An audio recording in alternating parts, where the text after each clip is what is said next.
Well, good morning again. This is Marvin L. Storm, and we're on the trail to chat about some things that I've been looking at and thinking about recently. So I'm going to talk a little bit today about the whole idea and concept of having coaches or advisors to consult with you as you position your company and grow and scale your company.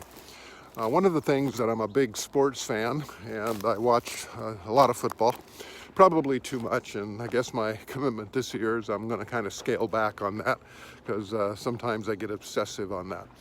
But one of the things I've been thinking about recently is the importance of coaches in your lives. An entrepreneur, have a mindset that they're going to do it all themselves.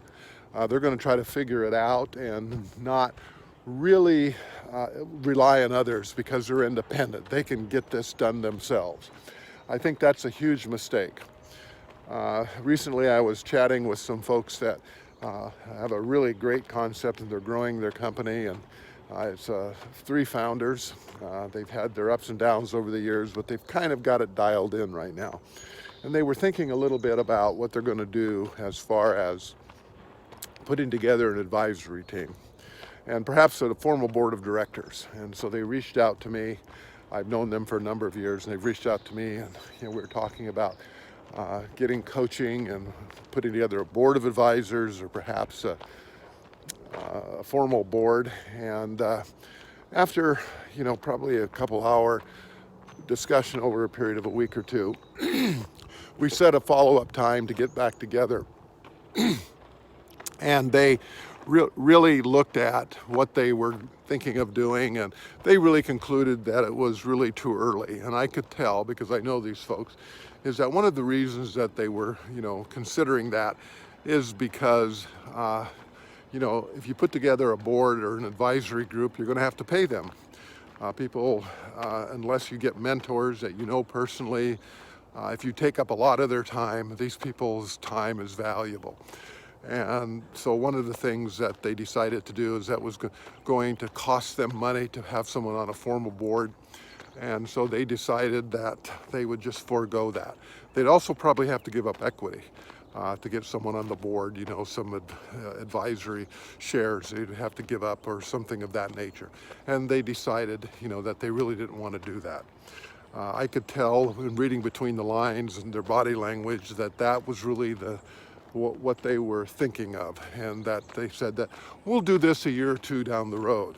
And we had a discussion, and I really have thought about that since, and I think that this is probably one of the more crucial strategic decisions that they're making that's probably going to end up costing them a ton of money. What I think that they will end up doing is squandering a lot of opportunity, going down a lot of paths that they probably shouldn't go. And it's kind of that entrepreneurs get into this mindset. They're so much involved in the trenches on a day-to-day basis that they really don't understand and kind of figure out that they need someone up on the hill. They need someone that's looking over the vista. They need someone that can see on the other side of the hill what there is, because they've been there and they've done that. And they need someone like that in their corner. And they just didn't want to spend the relatively modest amount of money to bring at least one, maybe a couple of advisors on their board to help them with that process. And I just think that's a huge, huge mistake, because, when you get so much into the trenches, you make decisions based on a very limited, you become myopic. And you make decisions in a reactionary mode, and you make decisions that have long-term devastating and sometimes significant implications down the road.